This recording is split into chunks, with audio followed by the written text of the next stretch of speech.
সম্মানিত মুসলমান ভাইয়েরা আমার, আল্লাহ সুবহানাহু ওয়া তাআলা কুরআনুল কারীমের 4 নম্বর সূরা সূরাতুন নিসায়ের 36 নম্বর আয়াতে কারিমায় ডাক দিয়ে বলেন, ওয়া'বুদুল্লাহ ওয়া লা তুশরিকু বিহি শাইআন ওয়া বিল ওয়ালিদাইনি ইহসানা।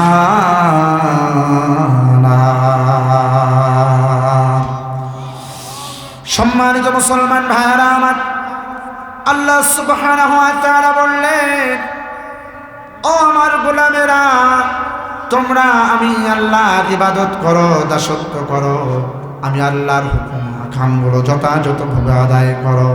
বান্দারে খবরদার, ওয়ালা তুশরিকু বিহি শাইআ, আমি আল্লাহর সঙ্গে কারো শরীক করো না বান্দা। আমি আল্লাহর সঙ্গে কোনো বস্তুর শরীক করো না। সূর্যের পূজা, চন্দ্রের পূজা, বড় বৃক্ষের পূজা, পাথরের পূজা, আগুনের পূজা তোমরা করো না। সুবহানাল্লাহ। বলেন মুসলমান ভাইরা, নির্দেশ কার? আল্লাহ তাবারক ওয়া তাআলা তারপরের অংশে বললেন, ওয়াবিল ওয়ালিদাইনি ইহসানা, বান্দারে তোমরা তোমাদের আব্বা এবং আম্মার সঙ্গে ভালো ব্যবহার করো। সুবহানাল্লাহ। আমরা আল্লাহ তাআলার ইবাদত কেন করব ভাইরা আমার? আজকে আল্লাহ সুবহানাহু ওয়া তাআলা কত মানুষকে অন্ধ বানিয়েছে, কিন্তু আপনাকে আমাকে অন্ধ বানান নাই, ঠিক না? কত মানুষকে বধির বানিয়েছেন, কত মানুষকে প্রতিবন্ধী বানিয়েছেন। ও মুসলমান ভাইয়েরা, আল্লাহর দেওয়া এই দুটি চোখ দিয়ে আমরা কত গুনাহ করতেছি। আল্লাহর দেওয়া এই কান দুটি দিয়ে আল্লাহর নিষিদ্ধ কত গান বাজনা শুনতেছি, অশ্লীল কথা শুনতেছি। আল্লাহর দেওয়া এই নিয়ামতগুলো দিয়ে আমরা কত রকমের অন্যায় অবিচার করতেছি, কথা বলেন ঠিক কিনা? আল্লাহ তাবারক ওয়া তাআলা আমাদেরকে এত সুন্দর করে বানালেন, কিন্তু আমরা আল্লাহর ইবাদত করতে চাই না। এজন্য আল্লাহ রাব্বুল আলামিন দরদমাখাভাবে আমাদেরকে কোরআনুল কারীমে ডাক দিয়ে বলেছেন, বান্দারে তোমরা আমি আল্লাহর ইবাদত করো, খবরদার আমি আল্লাহর সঙ্গে কোনো বস্তুর শরীক করিও না। সুবহানাল্লাহ। ওয়াবিল ওয়ালিদাইনি ইহসানা, তোমরা তোমাদের আব্বা এবং আম্মার সঙ্গে উত্তম আচরণ করো। ধরে বলেন সুবহানাল্লাহ। আল্লাহ তাবারক ওয়া তাআলা কুরআনুল কারীমের 17 নম্বর সূরা সূরাতুল বানী ইসরাঈলের 23 এবং 24 নম্বর আয়াতে কারিমায় ডাক দিয়ে বললেন, ওয়াকাযা রাব্বুকা আল্লা তা'বুদু ইল্লা ইয়্যাহু ওয়া বিল ওয়ালিদাইনি ইহসানা। ও আমার গোলামেরা, আমি আল্লাহ রব্বুল আলামিনের ইবাদত করার পর তোমাদের নির্দেশ দিচ্ছি, তোমরা তোমাদের বাবা এবং মায়ের সঙ্গে উত্তম আচরণ করো। সুবহানাল্লাহ। আল্লাহ সুবহানাহু ওয়া তাআলা কুরআনুল কারীমের 2 নম্বর সূরা সূরাতুল বাকারার 215 নম্বর আয়াতে কারিমায় ডাক দিয়ে বললেন, কুল্মা আনফাকতুম মিন খায়রিন ফালিল ওয়ালিদাইনি ওয়াল আকরাবিন।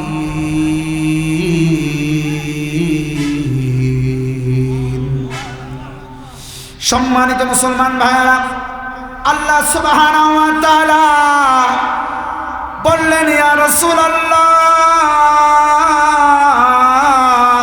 ইয়া হাবিবাল্লাহ, নবীজি আপনি পৃথিবীবাসীদেরকে জানিয়ে দেন, তোমরা যদি স্বতঃস্ফূর্তভাবে সম্পদ ব্যয় করার চিন্তা করে থাকো রে বান্দা, এই সম্পদটা সর্বপ্রথম তোমার আব্বা এবং আম্মার জন্য ব্যয় করো। সুবহানাল্লাহ। ওয়ালা করাবিন, নিকটতম আত্মীয় স্বজনদের জন্য ব্যয় করো। সুবহানাল্লাহ। তাহলে আল্লাহর ইবাদতের পর আমাদের মুসলমান সন্তান যারা রয়েছে তাদের প্রতি নির্দেশ দিয়েছেন বাবা এবং মায়ের সঙ্গে উত্তম আচরণ করার কথা। বলেন ঠিক কিনা? কথা বলেন। আজকে সম্মানিত মুসলমান ভাইয়েরা আমার, নিজের আব্বা আম্মাকে বলি, বুড়া এবং বুড়ি নিজের আব্বা আম্মার সঙ্গে ভালো ব্যবহার করতে চাই না, তাদের খেদমত করতে চাই না, এমন সন্তান আছে না নাই? আব্বা আম্মা অসুস্থ হয়ে রুগ্ন অবস্থায় বিছনায় পড়ে থাকে, আব্বা আম্মার একবারও খোঁজ নেই না, কপাল পোড়া সন্তান। কিন্তু নিজের জন্য কত রং বেরঙের খাবার, কত ফল ফ্রুট আমরা ভক্ষণ করি, কত বন্ধু বান্ধবের আড্ডায় যাই।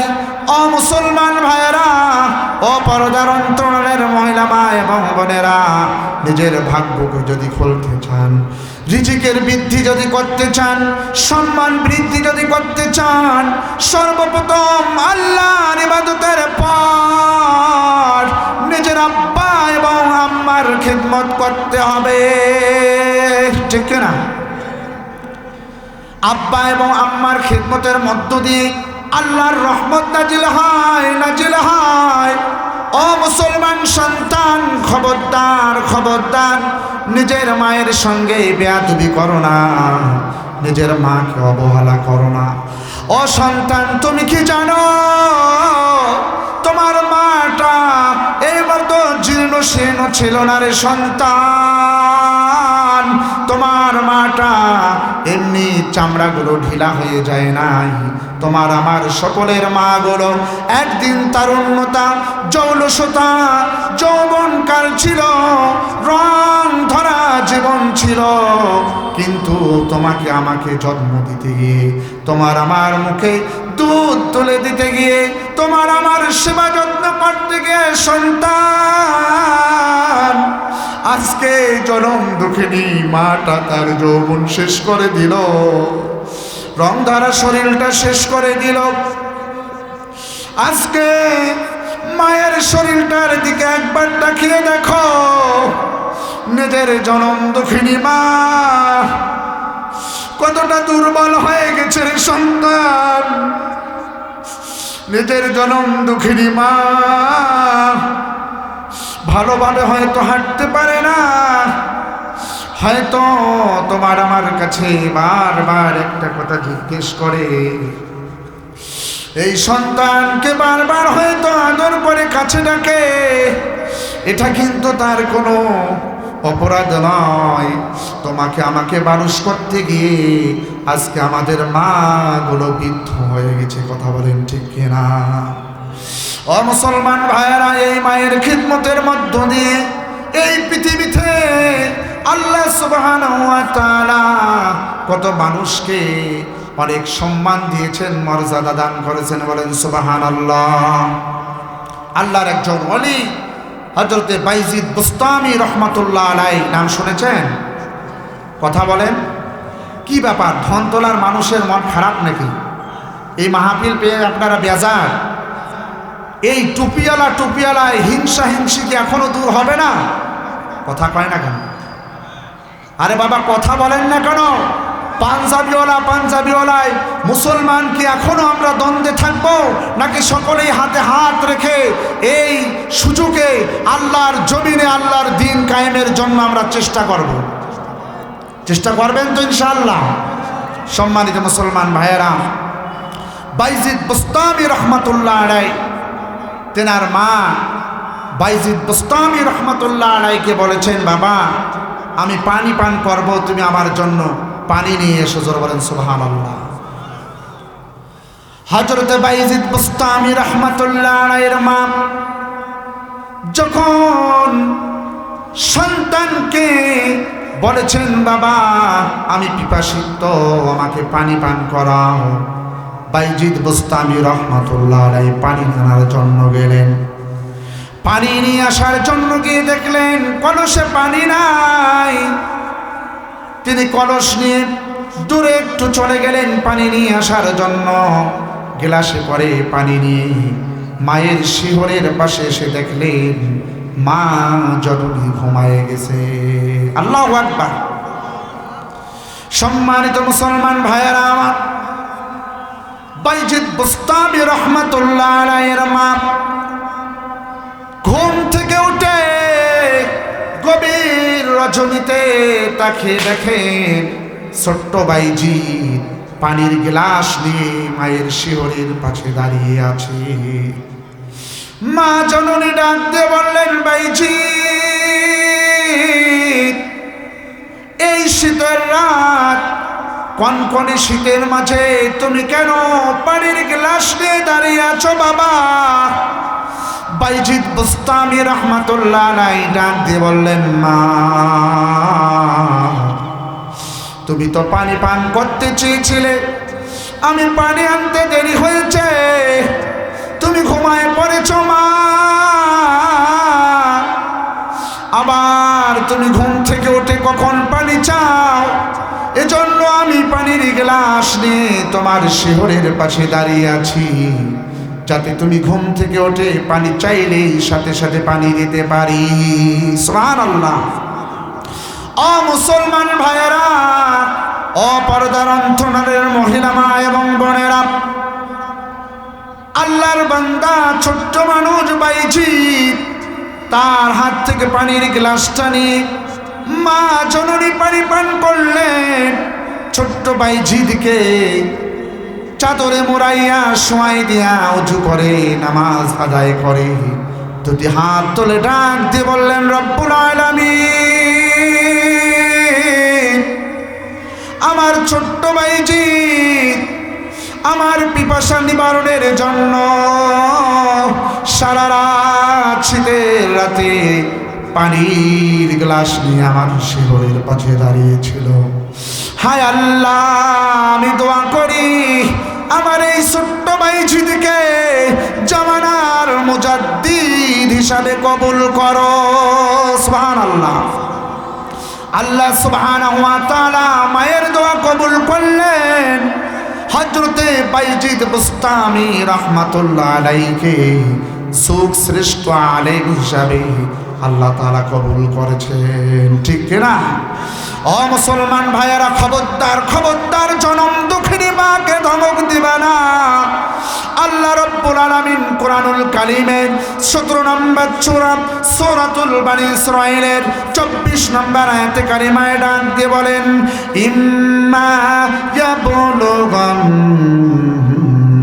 ইনদাকাল কিবারা আহাদুহুমা।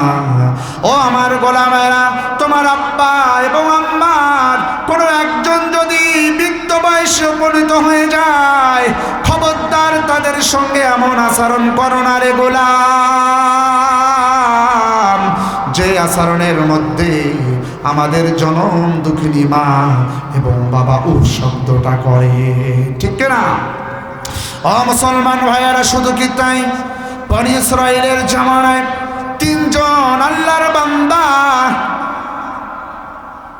ভ্রমণে বাইর হয়ে পাহাড়ের পদদেশে বৃষ্টির মধ্যে একটা গুহার মধ্যে আশ্রয় নিলেন। বলেন তো কোথায়? কথা বলেন, কথা জানেন না? গুহা, গর্তের মধ্যে আশ্রয় নিলেন। 3 জন বান্দা যখন পাহাড়ের এই গর্তে আশ্রয় নিলেন, বৃষ্টির পানিতে বয়ে বয়ে একটা বড় পাথর খণ্ড তাদেরকে একদম এমনভাবে ঢেকে ফেললো, দরজাটা, গর্তের মুখটা, যেন তারা জীবন্ত কবরে প্রবেশ করলেন। বলেন আল্লাহু আকবার। 3 জন যুবক নিরুপায় হয়ে গেলেন, জীবন্ত কবরের মধ্যে যেন তারা প্রবেশ করলেন। ঘুটঘুটে অন্ধকার। যুবকেরা সিদ্ধান্ত গ্রহণ করলেন, এখন আল্লাহর সাহায্য ছাড়া আমাদের বাঁচার কোনো উপায় নাই। সুবহানাল্লাহ। আর আমরা বিপদে পড়লেই স্মরণ করি আমাদের নেতাকে, কথা বলেন ঠিক কিনা? আমাদের অসুস্থ হলে স্মরণ করে ডাক্তারকে।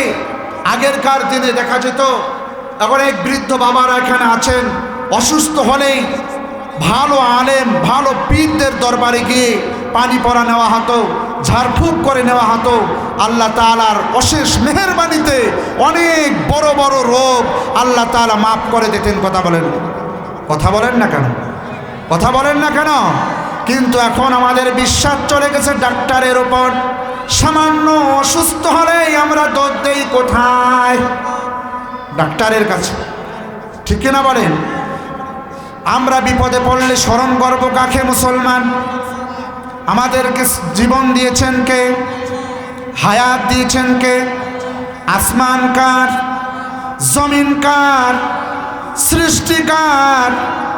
আইন চলবে কার? আল্লাহ রব্বুল আলামিনের আইন এই জমিনে বাস্তবায়নের জন্য আমরা অনেক তন্ত্র মন্ত্রের শাসন দেখলাম। ডারউইনের মতবাদ, কার্ল মার্কসের মতবাদ, বিভিন্ন মানব তৈরি আইনের মতবাদকে ছুঁড়ে ফেলে দিয়ে সময় এসেছে মুসলমান হাতে হাত রেখে আল্লাহর জমিনে আল্লাহর আইন বাস্তবায়নের জন্য মুসলমানদের জান এবং মাল দিয়ে রাষ্ট্রে সংবিধান কোরআনকে প্রণয়ন করার। ঠিক কিনা বলেন? এজন্য মুসলমান ভাইয়েরা, আমাদেরকে সর্বদা ভরসা করতে হবে কার উপর? কথা বলেন। ও মুসলমান ভাইয়েরা, আল্লাহর জমিনে আল্লাহর দ্বীন প্রতিষ্ঠার জন্য আমার রসুল যদি পেটে তিনটা পাথর বাঁধতে পারে, আল্লাহর রসুলের পেটের চেয়ে তো আপনার আমার পেট দামি নয়। কথা বলেন। আল্লাহর রসুল যদি দ্বীনের জন্য নিজের দান মুবারক শহীদ করতে পারে, তার দাঁতের চেয়ে তো আপনার আমার দাঁত বেশি দামি নয়। কথা বলেন ঠিক কিনা? আল্লাহর রসুল যদি আল্লাহর জমিনে আল্লাহর দ্বীন প্রতিষ্ঠার জন্য নিজের শরীর থেকে রক্ত ঝরাতে পারে, তার শরীরের রক্তের চেয়ে আপনার আমার রক্ত তো বেশি দামি নয়। কথা বলেন ঠিক কিনা? আল্লাহর রসুল যদি দ্বীন কায়েমের জন্য, দ্বীনের দাওয়াতের জন্য, আল্লাহর জিকিরের জন্য নিজের গ্রাম ছাড়তে পারে, এলাকা ছাড়তে পারে, আল্লাহর রসুলের গ্রাম আর এলাকার চেয়ে আপনার আমার গ্রাম আর এলাকা তো বেশি দামি নয়। কথা বলেন ঠিক কিনা? আল্লাহর জমিনে আল্লাহর দ্বীন বাস্তবায়নের জন্য প্রয়োজনে বাবা মার কোল খালি হবে, স্ত্রী বিধবা হবে, সন্তান ইতিম হবে, তারপরেও মুসলমান আমরা কশিন কালেও আল্লাহর দ্বীন থেকে, আল্লাহর জমিনে আল্লাহর দ্বীন বাস্তবায়নের চিন্তা চেতনা থেকে বিন্দু পরিমাণ সরে যাব না। কথা বলেন ঠিক কিনা? কথা বলেন ঠিক কিনা? লিল্লাহে তাকবীর, লিল্লাহে তাকবীর। আল কোরআনের আলো। সম্মানিত মুসলমান ভাইয়েরা, এই পাহাড়ের পদদেশে গর্তের মধ্যে তিনজন যুবক আটকে গেল। সিদ্ধান্ত গ্রহণ করলো যে ও আমার ভাইয়েরা, আসুন আমরা আল্লাহ তাআলার কাছে আমাদের ভালো কাজগুলোকে ওসিলা করে আল্লাহর কাছে সাহায্য প্রার্থনা করি। বলেন সুবহানাল্লাহ। সম্মানিত মুসলমান ভাইয়েরা আমার, এই তিনজন যুবক গর্তের মধ্যে যখন আটকিয়ে গেল, একজন যুবক হাঁটু গেড়ে বসে কায়নত বাক্যে আল্লাহ তাআলার কাছে ডাক দিয়ে বললেন, রব্বুল আলামিন, আপনি তো জানেন আমি ছাগলের পাল চড়াতাম, ছাগলের দুধ দহন করে ছাগলের দুধ খেয়ে আমরা রাতের খাবার খেতাম। একদিন আমি দেখলাম ছাগলের দুধ দহন করে আমার আব্বা আম্মার কাছে নিয়ে গিয়েছি, কিন্তু আমার আব্বা আম্মা ঘুমিয়ে পড়েছে। আমি সর্বপ্রথম দুধটা আমার আব্বা এবং আম্মাকে দিতাম, তারা তৃপ্তি সহকারে পান করার পর যতটুকুন বেঁচে যেত আমার স্ত্রী সন্তান সহ আমি পান করতাম। সুবহানাল্লাহ। ও মুসলমান ভাইয়েরা, আল্লাহর গোলাম ডাক দিয়ে বললেন, রব্বুল আলামিন, আমি দেখলাম আমার আব্বা আম্মা ঘুমিয়ে পড়েছে, আমি সেই দিন দুধ আমার স্ত্রীকে পান করার জন্য দিলাম না। কলিজার টুকরো সন্তান দুধ পান করার জন্য এত কাকুতি মিনতি করলো, তাকেও দিলাম না। আমার আব্বা আম্মার শিওরের পাশে দুধের পেয়ালা নিয়ে সারা রাত দাঁড়ায় থাকলাম। বলেন সুবহানাল্লাহ। সকালবেলা যখন আজান হয়ে গেল, আমার আব্বা আম্মা ঘুম থেকে জাগ্রত হয়ে দেখলো তাদের শিওরের পাশে দুধের পেয়ালা নিয়ে আমি দাঁড়িয়ে আছি। তারা জাগ্রত হয়ে বলল, বাবা তুমি এখানে দাঁড়িয়ে আছো কেন? ওই যুবক বলল, আব্বা ও আমার আম্মা, কাল রাতে দুধ দহন করে আসতে একটু দেরি হয়েছে, আমি দেখলাম আপনারা ঘুমিয়ে পড়েছেন। কখন জানি আপনারা ঘুম থেকে জাগ্রত হন আর দুধ পান করার জন্য নিজে ইচ্ছা পোষণ করেন, এই জন্য সারা রাত দাঁড়িয়েছিলাম। সুবহানাল্লাহ। হায় আল্লাহ তাআলা, আমার আব্বা আম্মার জন্য নিঃস্বার্থ এই ভালোবাসা যদি তোমার দরবারে কবুল হয়ে থাকে, তাহলে আজকের এই গর্তের ভিতরে জীবন্ত কবরে আমরা বিপদে পড়েছি মালিক,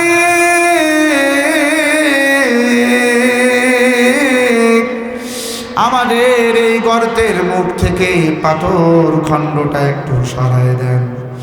আল্লাহ রাব্বুল আলামিনের কি মহিমা, কেউ পৃথিবীর খবর রাখে নাই।